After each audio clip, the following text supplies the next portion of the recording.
Welcome to the State of Affairs in partnership with Serbian Radio Chicago. We are having conversations that matter, and I am so happy to be joined by Gavin Wax today because Gavin is not only a renowned columnist and a commentator, but he is the president of Young Republicans, and he just took an awesome trip that we're going to talk about. So Gavin, welcome to Serbian Radio Chicago. Olga, it's great to be on. Thank you for having me. Absolutely. So you just took a trip to Serbia, I understand, first time ever. Tell me what that was about and how did that even come to be? Absolutely. Listen, it was my first trip to Serbia, to Belgrade specifically. I had a very good time. I was attending the Cross-Continental Conservative Conference with many like-minded conservatives across Europe and the United States, many colleagues, friends of mine, including Jack Posobiec, other representatives of college Republicans, young Republicans, leaders from Italy, from Lega, from France, Rassemblement National, from Austria, the Freedom Party, from Germany, from the Alternative for Deutschland, and from Hungary, from Fidesz. So it was a great gathering of like-minded individuals. We're all fighting the same fight in our individual countries, and it was an interesting experience being in Serbia, obviously given the history of the last 20, 30 years, particularly the relationship between the United States and Serbia. It was interesting to be there. It was interesting to build bridges, and I hope we continue to do it because it's a lovely country, a lot of rich history, and hopefully our bonds and ties and bridges can be rebuilt as they once were a long time ago. That is actually a wonderful segue into what I want to ask you, given that you are so familiar with that history between the United States and Serbia, being traditional and historical friends and allies through both world wars, and then fast forward to the 1990s.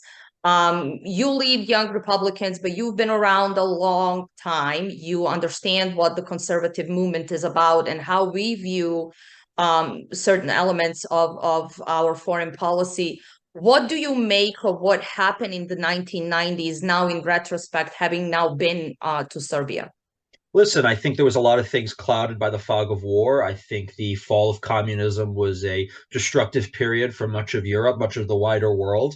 And I think what we saw in the West is they wanted to make an example out of Serbia. They wanted to make an example out of Belgrade, and they wanted to push them into a corner. And I think a lot of mistakes were made. I think in many cases, the United States has historically made mistakes geopolitically, siding in many cases with radical Islamists, whether they're in Bosnia or Afghanistan or wherever else. And then those same Islamists end up turning on the United States. Serbia is a Christian country. Serbia is a country that we have been allied with, fighting both the Germans and Austrians in World War I and then the Nazis in World War II. The Serbs were victims of their own genocide by the Croatians during World War II as well that people don't talk about. It was a very bloody period of time. It was a very messy period of time. But the fall and the disintegration of Yugoslavia basically shows that the West's experiments with multi-ethnic, multi-religious societies is bound to fail. We should learn from the dissolution of Yugoslavia, and we should understand that nation states need to have borders. They need to have borders that correspond with the people that live there. If people happen to be Orthodox and they happen to be Serbian, that they should be governed by a Serbian Orthodox country, and they shouldn't be put into, a failed state like, say, Bosnia and Herzegovina, which doesn't really exist beyond paper. So a lot of things were done wrong. There were conflict was needlessly escalated. Certain lies were promoted to justify said conflicts and justify said military intervention. Obviously, there was a lot of broader geopolitical things going on with the fall of the Soviet Union, wanting to flex, wanting to show, the sort of Pax Americana, Pax NATO, in the aftermath of the dissolution of the Soviet Union. There was a lot of different elements going on, and Serbia was on the losing end of those developments. But ultimately, I think in the end, I think people are going to realize that, the status quo is not tenable, that borders need to be adjusted from time to time to reflect the realities on the ground, and that NATO wasn't always the force for good that many people try to pretend it was. In fact, it's in many ways been manipulated and turned from what was supposed to be a defensive alliance to counter the communists, and now it is morphed into this sort of, military bludgeon of globalist interests. So a lot of things that happened in the 90s and in the former Yugoslavia and more particularly Serbia are beginning to rear their ugly head today as we look to issues, across the world, Ukraine, wherever else, and we still have a lot of learning to do. Well, so that is a great point in terms of all of these things are haunting us even today. What lessons can we actually learn, and are we learning them as Americans in particular? Are we learning from that history? And there was always that funny saying of Americans learn by going to war. At least we learn geography. I don't know if we learn much, but do you think we have, given this current administration and the implosion of the entire globe, essentially, after President Trump left and ushered peace everywhere? Here we are on a verge of World War III and nuclear war. So have we really learned anything? I think I'm optimistic that people are beginning to, catch on to what's happening, that they're beginning to understand that these types of foreign military adventures and interventions have only made the worst less safe, that our leaders have not exactly been particularly smart or sophisticated in terms of how they establish enemies and establish allies and when they decide to get involved in conflicts and how. I think the United States and the Republican Party are becoming much more skeptical of these things. You see the sentiment very broadly with, support for funding for Ukraine now reaching all-time lows, support for new wars and interventions overseas becoming all-time lows. And I think even the average American, not necessarily a Republican, sees that the world is far less safe and is a far more dangerous place than it ever was. And if you compare it just to the Trump administration, where they were working to build more peace and permanent solutions, not just in the Middle East, but also in the Balkans, you see what they did in North Korea. You see where they did even in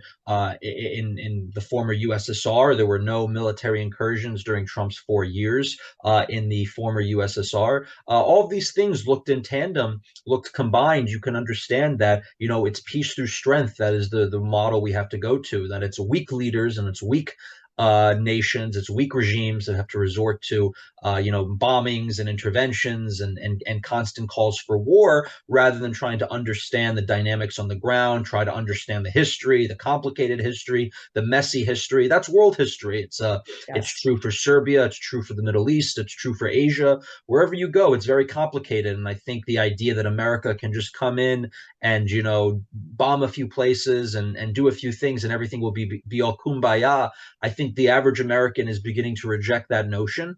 And I think we're looking for deeper understandings. But I also think that there's a global realignment going on. I see, particularly American conservatives, we're forming stronger ties with, say, Hungary and other countries. We're looking to countries that are upholding more traditional values, that are upholding more sensible values, Christian values, however you want to describe it, countries that are proud to be Western.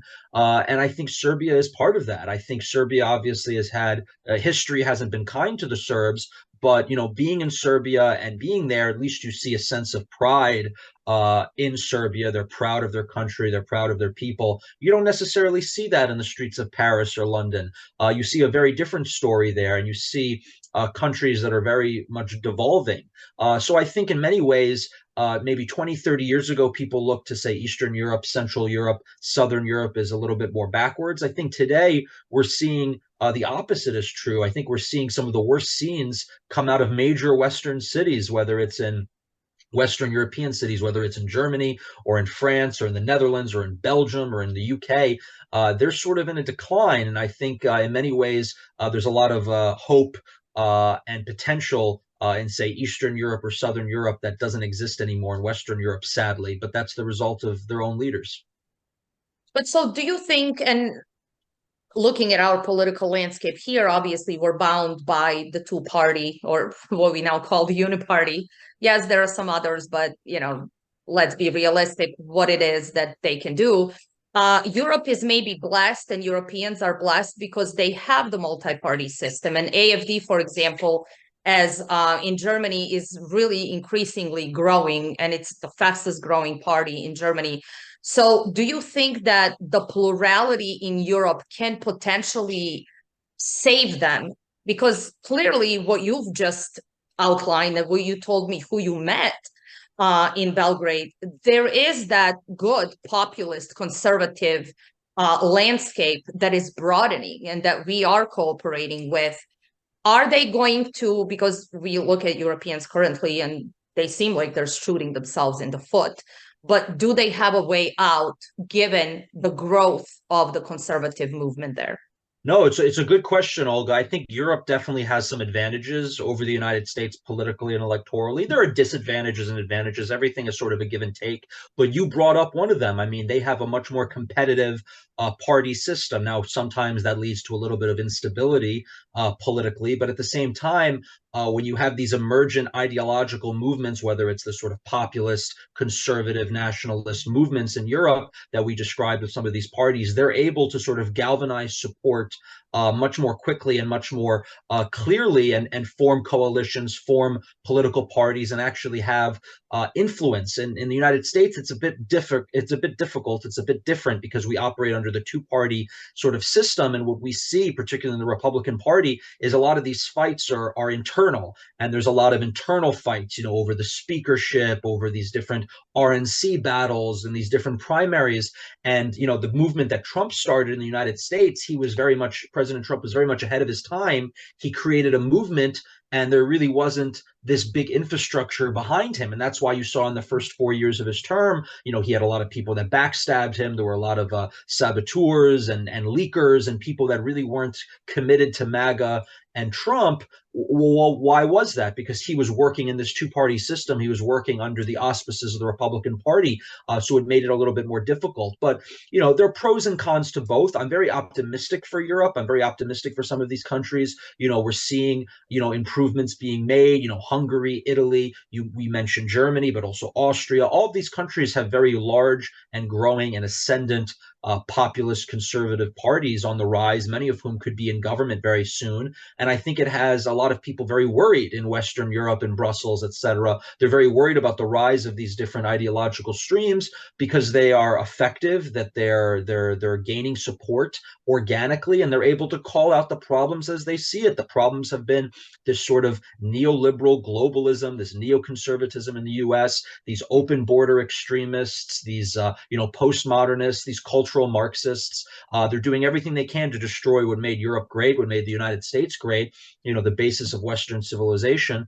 And people are rejecting it. They're rejecting it wholesale. They don't want, forever wars. They don't want, inflation. They don't want their countries to resemble the third world. They want strong borders. They want strong economies. They want strong leaders. And they want people that are going to stand up for their values and their traditions. So there's a lot of positive trends, but it's still an uphill battle. But between that and Trump, I mean, if you look at the United States right now, I mean, Trump has a lot of things to be optimistic for, but he also has a lot of things to be worried about. It's a very interesting time. Obviously, the polls, every time I go online, I see another poll showing them up even more and more. We never saw this in 2020. We never saw this in 2016. So it's optimistic. But then on the other hand, you have the court cases, you have the indictments, you have the civil cases. So it's a never-ending battle. But I think we're in a position now where obviously we're gaining ground, we're gaining traction, because if we weren't, they wouldn't be throwing the entire kitchen sink at us to try to stop it. They wouldn't be so scared. They wouldn't be resorting to such desperate tactics and desperate rhetoric in Europe or in the United States if they didn't think that we were a threat to the powers that be.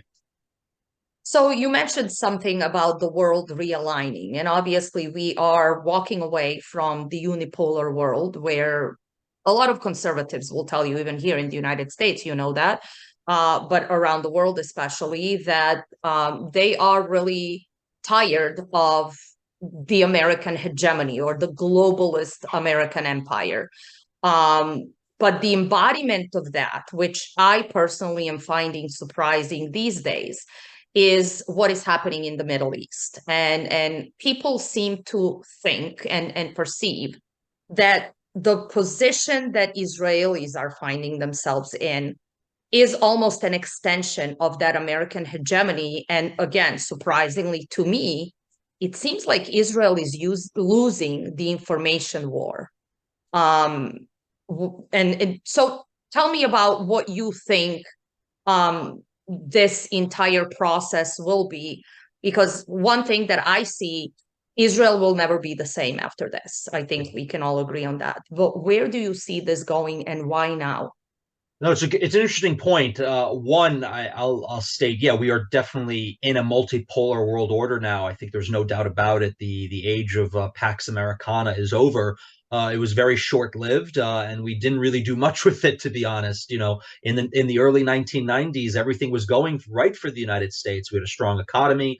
You know, the Soviet Union had just collapsed. Things could have really been moving in the right direction. And in 20, 30 years, we squandered it all. We wasted all that blood and treasure on nonsense. You know, our elites, you know, sold our country short, and the country got weaker as a result. And now we're in a multipolar world order. But honestly, I'm glad we're in a multipolar world order, because multipolarity serves as a check on the globalist elite. Because if the globalist elite, you know, it's a form of a checks and balances, because you know you have one party, you have one unipolar world order, you have this single little cohort of globalists. You know, they get to run amok and they get to advance their agenda. But multipolarity actually forces countries and nations to be, you know, into actually being sensible and realistic and pragmatic, and making geopolitical decisions based on their own self-interest. So multipolarity isn't a bad thing. It's only a bad thing for the elites. It's a good thing for the average American, because it forces the elites to be a little bit more rational. So I'll mention that, but it's certainly a fact. I think there are many in Washington that don't realize that we're in a multipolar world order, and they're trying to act as if we're still living in the 1990s or 1980s even, and the country is the same. We're in a much weaker position. We're far more militarily stretched thin. Our economy is far weaker. Our country is far more divided. It's a sad state of affairs. I wish it wasn't this way, but that's the reality, and we have to operate accordingly. And look, I think information warfare, to your second point, is critical. I mean, listen, you look at the breakup of Yugoslavia and the conflicts that sprung out of that. A lot of things really fell back to information warfare, and the Serbs, Absolutely. they lost the information warfare. They lost the narrative, and narrative control and narrative formation is critical in modern warfare. That's how you make or break a conflict. You could be losing militarily on the ground. You could be losing tanks. You could be losing artillery. You could be losing men. But if the propaganda is so strong that people think you're winning, as we see in Ukraine, the money keeps flowing. So information warfare is key.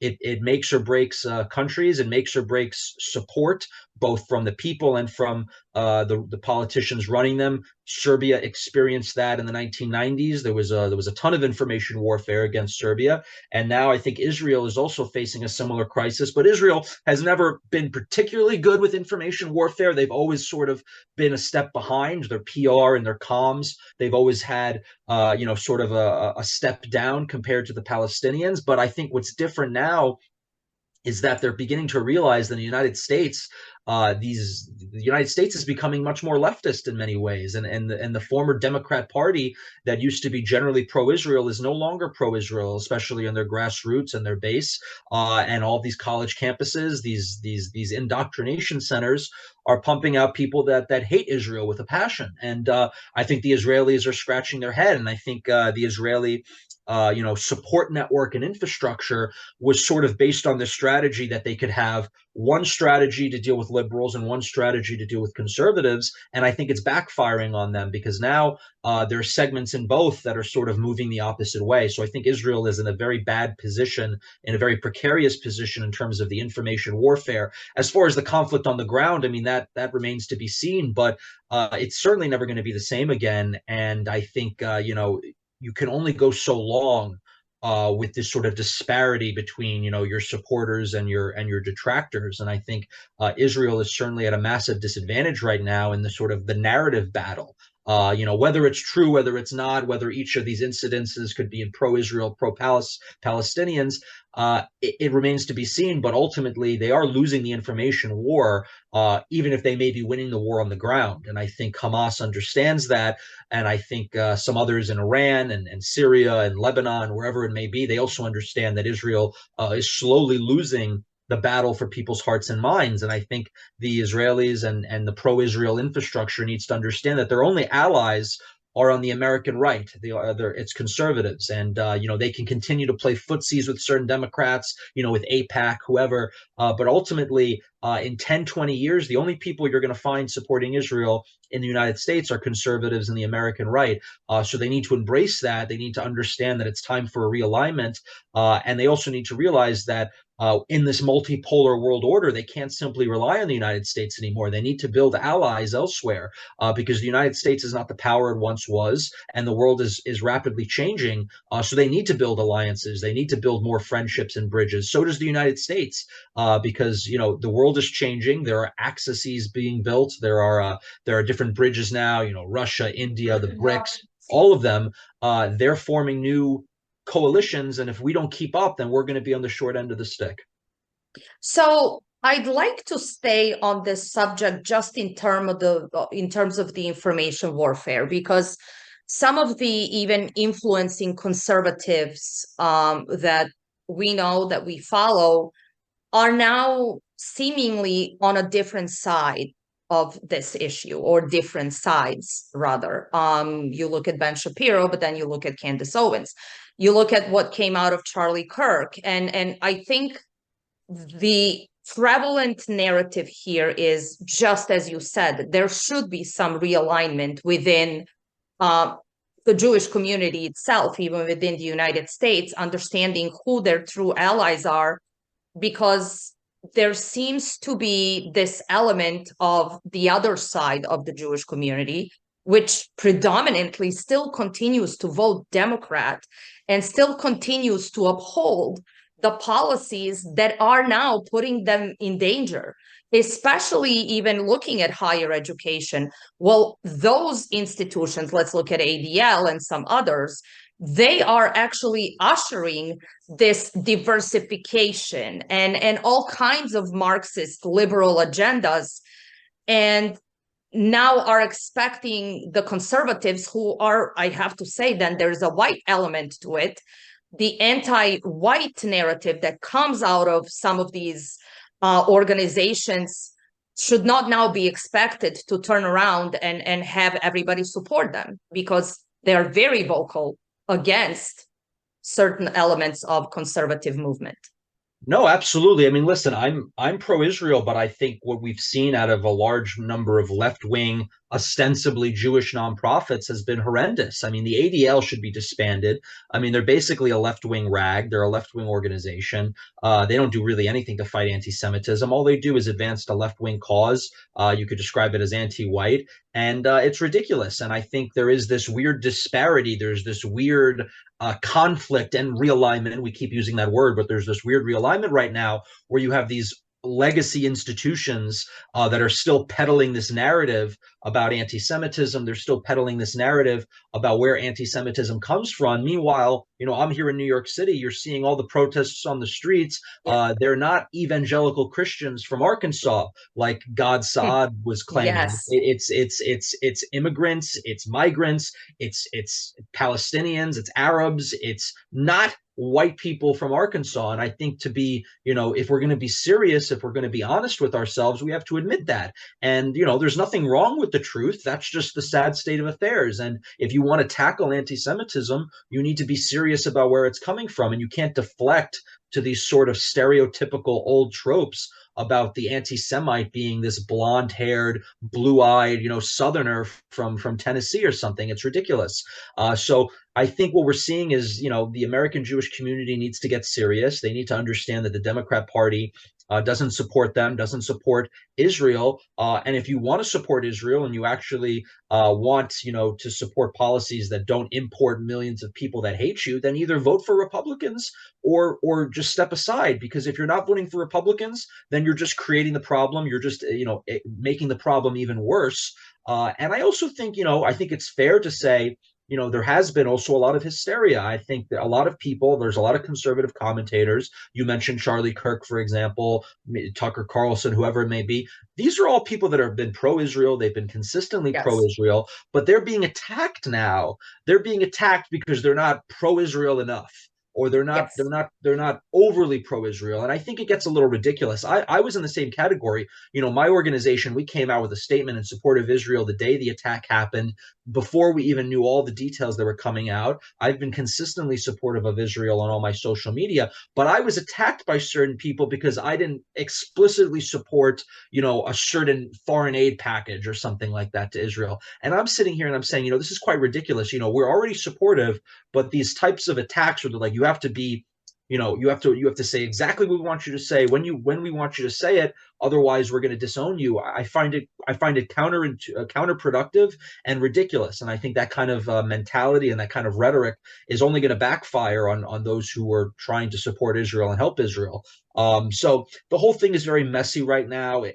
I think also, I think it's fair to say that even myself being pro-Israel, I do find it a little bit cringy when I see politicians and when I see elected officials talk about Israel in completely different terms than they talk about their own country. You know, there's one Yes. thing to be supportive of Israel, and I am supportive of Israel, as I'm a supporter of the broad Western world, which I think Israel is a part of. But you could be supportive, but you should also be equally, if not a greater supporter of your own country. And I think the way we see people talk about Israel, it's Well, just or so, even Ukraine. or even Is it Ukraine, Israel first, exactly. Ukraine first, or America first? Exactly. It's Ukraine, it's Israel, it's all these countries that are not the United States. They talk about them in such glowing language, with such passion, with such you know, nationalistic, jingoistic fervor. They never have this type of emotion. They never have this type of Yeah. passion for the United States. They don't care what's happening in Chicago. They don't care what's happening in the Rust Belt or the South or the Midwest or wherever. They don't care about what's happening, you know, the destruction of this country. They don't care about what's happening on our borders. They don't care what's happening on our city streets to our own people. You know, people are dying from fentanyl. People are losing their jobs. People are committing suicide. People are having mental health issues. People can't support their families. You know, the country is kind of falling apart in many ways, but we never see that same passion from them when it comes to domestic issues. And I think it's fair to bring this up and say, hey, listen, you know, we're supportive of Israel too. We just want you to be as supportive of Israel as you are your own country. I don't think that makes you a bad person for saying that. I don't think that makes you a radical. I think that's where most Americans are. But I think sadly, our elected officials and many of our commentators, people like Ben Shapiro, are completely disconnected from that. 100% agree.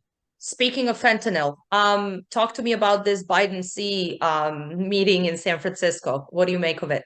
Listen, I wish Xi would visit more American cities. I mean, it just goes to show that all these problems we're facing in the country, they could be fixed very, very quickly and very Overnight. easily overnight with the right leadership and the right will. So when people tell you, oh, we'll never fix this, oh, we'll never have our factories back, oh, we'll never be able to deport the illegals, oh, we'll never be able to get the drugs off the street, oh, we're never going to be able to stop crime. They're saying that because they're weak and they don't want to solve the problem. But if you look at what happened in San Francisco, they took a city that's filled with homeless, that's filled with syringes, that's filled with trash and human feces, whatever you want to say. They took a city that's literally on the brink of just like complete collapse, and in a few weeks it looked like a totally different place. You know, you saw the before and after pictures. And why did they do it? Because they wanted to show off to the communist Chinese premier who was visiting. I think it just really goes to show where the priorities are of our ruling class, of our leaders. They don't care about America. They don't care about Americans. But they have the ability, when they want to fix problems. They just choose not to. And I think it says a lot, because our problems are self-inflicted and the problems are allowed to continue because they simply don't care to solve them. And I think that says a lot about the state of the country and where we're heading. But it also gives me hope. It shows that we have the ability to fix these problems. It's just a matter of changing of leadership and cleaning up, cleaning house. So then let's pivot. Can we change our leadership? 2024 coming around, we just had a few local elections in different states. You're obviously sitting in New York. I'm in Florida. We have the radio station in Chicago. Several different things going on across the country in terms of, do we still believe in our democratic process, given what's happened in 2016 and then the tragedy, I would say, of 2020, that we really have not fixed? And we're moving yet into another election. What are you hearing on the ground? Yes, we understand that our leadership is completely detached from the people. Seemingly, our leaders are now becoming selected for us rather than elected.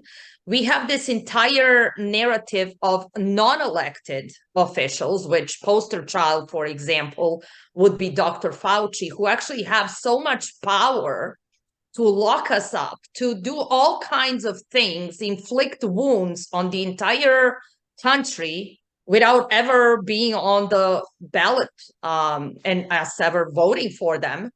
So that's what I perceive and what many Americans perceive, the parallel deep state or permanent bureaucracy. How do we get rid of them, number one? And then how do we and can we fix the democratic process where the voters are actually going to trust the process again as we go now into 2024? Well, look, it's not going to be an easy battle. None of this is going to be easy. It's certainly going to be a big fight, a big battle ahead, but we have to understand that the stakes are high, and this is what comes with a high stakes fight. And, I think the first step, if you want to defeat your enemy, is convince them that the battle's already over. So you have to instill nihilism. You have to tell them that it's all rigged, that, we can't win, because that makes the cheating easier, and that makes everything they do easier, because you just create this sort of demoralization, and everyone just kind of throws their hands up and gives up. Again, I point back to what I said earlier. If they didn't think that we were a threat, they wouldn't be resorting to a lot of the things that they had to resort to in terms of their corruption, in terms of their machinations, in terms of all the different things that they're doing against Trump and others. But listen, I think it's also a multi-front war. I mean, the political electoral side of it is just one battle, but we got to win. We got to win over hearts and minds, the culture wars, spiritual wars, all these different things. They're all part of it. On the electoral front, though, listen, I think there is a lot of optimism. I think what we have to separate, though, is we have to separate that there's support for Trump, and then there's support for Republicans. And I think Republicans and the Republican Party, they just don't have the level of support that Trump does. And without Trump, they're very weak, and they lose. And I see it as pretty simple. I mean, people don't trust many Republican Party officials. They don't trust many Republican candidates or Republican electeds. They do trust Trump. They do like Trump. They're loyal to Trump. And when you take Trump out of the equation, these Republicans lose. So either the Republican Party fully embraces Trump, fully embraces MAGA, his populist America First movement, or we're going to continue to lose. But if we do that, and I think we're moving in that direction, and I think Trump on the ticket come 2024 is going to be very strong for us, and I'm very optimistic that he has his best chance of winning of all his races. If we're able to get him back into the White House, I think this time he's going to come in with a sort of new energy, a new fervor, because it's going to be sort of on the war path. It's going to be a war path. It's going to be a revenge path. It's not going to be the business as usual. When he came in 2016, he was willing to be conciliatory. He was willing to work with the establishment of both parties. He was willing to work with people because he wanted to make deals. He wanted to be sort of this bridge builder. But I think now he realizes that those times are over, and now it's a different country. It's a different year. It's a different state of affairs, and he wants to go in there and he wants to bring about radical change, because that's what's necessary right now to take back the country. But listen, I think another term of Trump will do a lot of good. I think we'll be able to get a ton done just from appointments, just from the legislation, just from the executive orders. A lot can be turned around very quickly with the right leadership, and I think he's building out a great list of people, a great team of people who could potentially fill all these important positions in his next administration. So I have a lot of reason to be hopeful. I'm hopeful at the presidential level. I'm hopeful down ballot with him at the top of the ticket. So I think, does that mean we have to rest on our laurels? No, I think they're still going to be engaged in a lot of cheating. I think they're still going to do a lot of nefarious things, but I think his support has only grown and has only solidified that the margin of fraud can be overcome. And I think really when it comes down to it, you look at what happened in 2020. At the end of the day, 2020 was 40,000 votes in 3 states. He can now do that 4, 5, 6, 7 times that. People have seen the Biden administration. They've seen what it's brought. They remember the Trump years. They remember what Trump did. We talked about, the global, peace and tranquility that existed under Trump. We talked about the economic successes under Trump. People can compare, how their lives were and how the world was, 3, 4 years ago till today. And they understand that the world was a much better place when Trump was running things in the White House than when Biden was, being, puppeted around and controlled from the White House. So I think, we're in a good place. We still have to be vigilant, and we have to focus on, these victories where we can get them, instituting change. I still think there's a lot of things stacked against us, like you mentioned, from, the election integrity front, etc. But at the same time, the biggest victory was we now know about these things. We're now aware of these things. It's more common knowledge. Was it common knowledge necessarily in the months leading up to 2020? Maybe among some people, but it wasn't as widely spoken about. It's going to be much harder to pull off the things that they did in 2024 with the general knowledge and information we now have, and two, the fact that there isn't a global pandemic to cover their tracks. Now, I don't know what they have up their sleeves yet. I don't know what they have up their sleeves, but as of now, I'm optimistic, but it's a day-by-day thing. Let's see how things unfold over the next few months. And that's a great point, because I think the greatest legacy of President Trump is the fact that he actually was able to uncover for the general population the levels of corruption that many never actually realized. Right. He shook it to the core. And I think no matter what happens in the future, of course, we're going to rally our troops again around President Trump. But this is the greatest thing that he's done, not only for the United States, but I think for the world. Everybody realized what is actually chaining us down and where we are. Prediction. We look at President Biden and wonder, is the dementia patient really in charge? And who is in charge? And who are we going to have against President Trump, hypothetically, in 2024? What do you think? I think the sad thing is that Biden is the best person that the Democrats have. They have a very weak bench. Kamala Harris would be far worse. Many of these other goofballs will be far worse. I think Biden, many people, many older Americans, they remember Biden from, 30, 40 years ago. They remember him as this moderate Democrat. They don't have those same fond memories of, say, a Kamala Harris. So in many ways, Biden is probably the best candidate they have, but it's kind of a catch-22 because he also that has speaks some volumes. It does. It does. Now, listen, I'm scared of people like Gavin Newsom. Yes. I do think he is going to be a big threat. I don't think he's going to be a threat in 2024 because I think he's too smart to run now. But I think in 2028 he's going to be a big threat. Why? He has the looks. He has this all-American family. He comes originally from the Democrat Party in California. When he first ran from San Francisco City Council, he ran with Republican support. So he can point back to his old history and say, hey, I was a moderate Dem. I had Republican support. I was fiscally conservative. And he knows how to talk. He knows how to be slick. He knows how to lie. And I think he can run circles around anyone who isn't named Trump. Because DeSantis is a goofball. He's going to run circles around DeSantis in that debate they're doing later this month. He's going to run circles around all these other losers. So I am scared about 2028 because I do think that's when the Democrats, if they deploy Gavin Newsom, they'll have more strength. But as far as 2024 is concerned, I think they're kind of stuck because they're stuck with Biden. I think as of today or in a few weeks, there's really not going to be any mechanism to really replace him in the primary. So they're pretty much stuck with him unless he's replaced by Kamala. And again, she would be far worse. So I think what they're going to try to do is they're just going to pump him full of drugs and hopefully he lasts until November. But I think it says a lot. I think it says how bad they are as a party. So that's why you have to understand that we have a lot of problems going against us. There's a lot of issues that remain unsolved, but the Democrats also have a lot of issues. They're not exactly in a perfect position. They have a weak bench too. So we got to play the cards we're dealt, and we got to make sure we have the best hand going into 2024. I think right now we're in a good spot, but things change day by day. I think if many of these court cases, it looks like many of them are going to go beyond 2024, beyond the 2024 election. If they can be pushed off until he gets back into office, I think he's going to be in really good shape. I think his poll numbers are only going to keep going up, and I think he's going to remain strong into November of next year. And, again, I'm optimistic, but let's see what curveballs come out. Michelle Obama?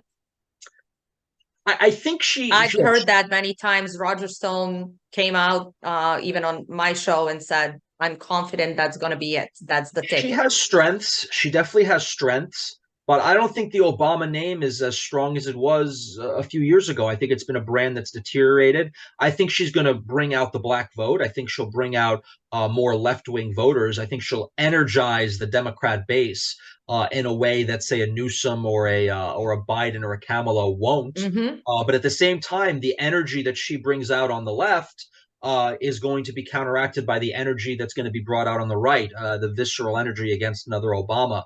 And I think also Americans are really sick of political dynasties. I mean, we've seen several Yeah. political dynasties end. I think Trump killed two political dynasties. He killed the Clintons and he killed the Bush dynasty. So I think a new political dynasty, the Obama dynasty, it's going to be viewed in a similar fashion. It's going to be sort of rejected in many ways. And I think this day and age, I think people are sick of those dynasties and they want, sort of an outsider. And Trump is still an outsider in many ways. He's still a threat to the establishment. He's still a bull in a china shop. So while Michelle would probably have many strengths, I think her strengths will be concentrated in areas that Democrats already do very well. She's going to get out the Yes. left-wing vote in California and New York and other blue states. But is she really going to do well in the Rust Belt? Is she really going to do well in some of these purple states? I don't know. I don't know if she will. But I think right now she's sort of a paper tiger. She hasn't been tested politically. She hasn't been thrown into the political arena. Her entire husband's record will be subject to, condemnation, attack, and ridicule and examination. And there's a lot of material to work with Yes, there, as Trump absolutely. said famously on a debate stage. So there's a lot there. That's why I'm confident. I don't think they have any. There's no perfect candidate on their side. Anyone they bring to the Yes. table, they'll have some advantages, but it'll be outweighed by the disadvantages. That's why I think they're sticking with Biden, because if they had a better person, they would have Interesting. already replaced him. He already would have been gone if they had anyone better. But they're looking at the polls, they're looking at the data, they're looking at the same numbers we're looking at, and they're trying to figure out, well, what's the better option? And I think Newsom is trying to prepare for 2028. I think what he's doing now is for the future when Trump is gone. I think Michelle is kind of lying in wait, but look, they just had a scandal. They just had Oh, their yes, they chef did. their chef just mysteriously drowned in a few feet of water late at night going paddleboarding. I mean, they have a lot of issues. They are not exactly in a position of strength necessarily. So it remains to be seen what happens. But I think overall, there's a lot of reasons to be hopeful. Speaking of dynasties, Kennedy, who Oh, is yeah. he taking voters from? Our side or their side?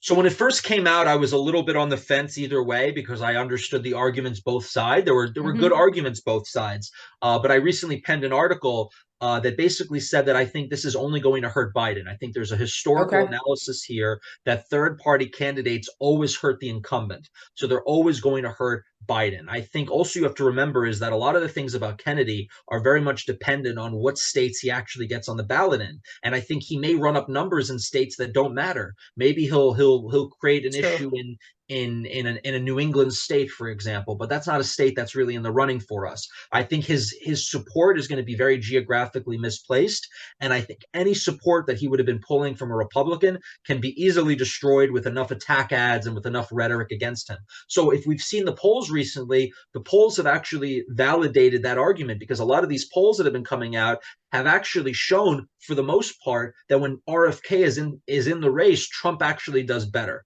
Okay. There have been a few that have been okay, but there's really Mm-hmm. been no consistent trend. But again, these polls are they're assuming that Kennedy is going to have the resources and the ability to get on the ballot in all 50 states, which I don't think he's necessarily going to have the ability to do. And then you also have to add into the fact that if RFK is getting on the ballot in many of these states, well, then so is Cornel West. And he's also going to Yes. be pulling votes away from Biden. So I think the more people on the ballot, it's actually probably going to hurt Biden more than anything, but it's really going to be a case by case basis. It's really going to be a state by state issue. And ultimately, if RFK Jr. gets on the ballot in enough states to matter, at that point, Trump just has to flip the switch and go after him. And there's a lot of stuff to attack him on. He has very left wing positions on guns, on affirmative action, on abortion, on a whole litany of issues. Do I respect his views on the vaccine? controversy, yeah, absolutely. He has a few good things. I think he has more sensible foreign policy positions as well. He's basically a Democrat from 20, 30 Although years even ago. that's been criticized lately because he Exactly. sounded like very anti-war. I knew Congressman Dennis Kucinich, who was great, Yep. but he resigned. So all of a sudden, Kennedy was heard 180 talking foreign policy, and it was not received very well.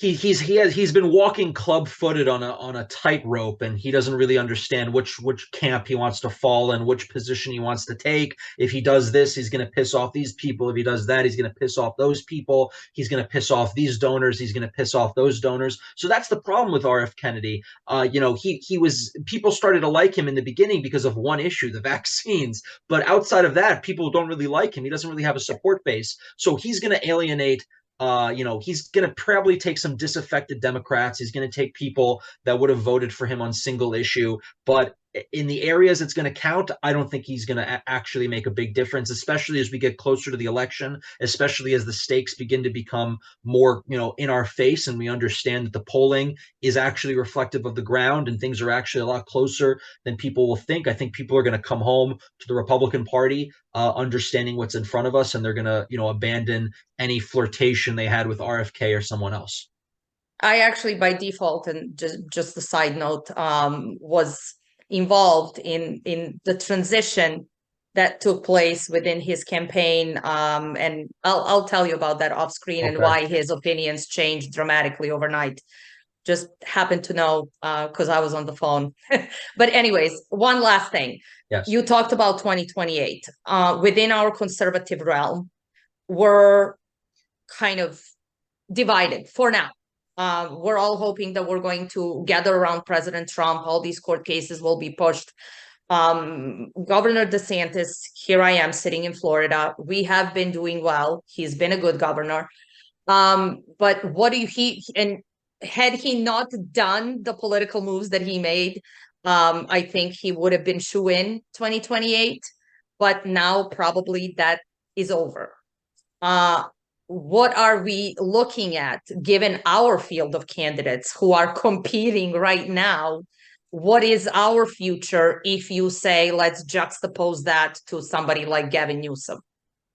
Yeah, listen, I think DeSantis is certainly out of the running for 28. I think he has destroyed his political capital in a crazy fashion. You've never seen anything like it in modern American politics. But I'm somewhat hopeful. I mean, we definitely need to be doing some bench building once Trump gets in, if Trump gets in. But listen, I think we have some rising stars in the Senate. I think we're going to have a lot of elections between now and 2028. There's going to be a lot of rising talent getting elected to governorships, getting elected to Senate positions, getting elected to the House. I think we have a new breed of Republicans that are starting to emerge, and I think with Trump in this scenario finishing a successful second term, I think there's going to be a lot of people who are willing and ready to take up the mantle and take up his torch. I think what we've seen in 2024 is that this little joke of a primary, it's all these candidates that are trying to run from Trump. They're trying to pretend that they're not Trump, they're anti-Trump, that they're trying to get this 10% of the vote that is never going to vote for Trump.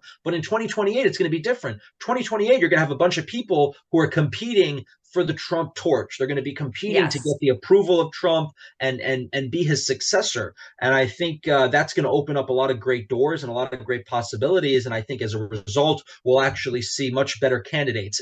We may not even know their names right now. Maybe they haven't been Right. elected yet, or maybe they're going to run for a different office than the one they're holding. But I think there's a good talent pool. I think we've seen a lot of leadership coming out of some of the more conservative members of the House. I think we're seeing some new great members in the Senate. So I think there's reason to be there's a lot of reason to be optimistic. I think overall our bench is a lot stronger than the Democrat bench. I do think in 28, Gavin Newsom will be the strongest, but we need to have someone who's as articulate as Newsom, who's as slick as Newsom, who's as, ferocious as him. And that person isn't going to be Ron DeSantis. I think we've seen a lot of these candidates they're kind of paper tigers. They appear good on paper. They appear like they'd be a strong candidate, but you throw them in front of a camera, you throw them on a debate stage, you throw them side to side with someone, and they end up being a lot weaker than we once thought. And that's what makes Trump so unique. The guy's a brawler. He can go into adversarial interviews. He can handle himself in these situations. He has a sort of, he's sort of dynamic and flexible in a way that a lot of these other politicians aren't, because they're so controlled by their donors, they're so controlled by their consultants, and they're just not real people. They're very robotic. And I think in the age of social media, you need to be flexible, you need to be dynamic, you need to be authentic, and you need to have a real personality.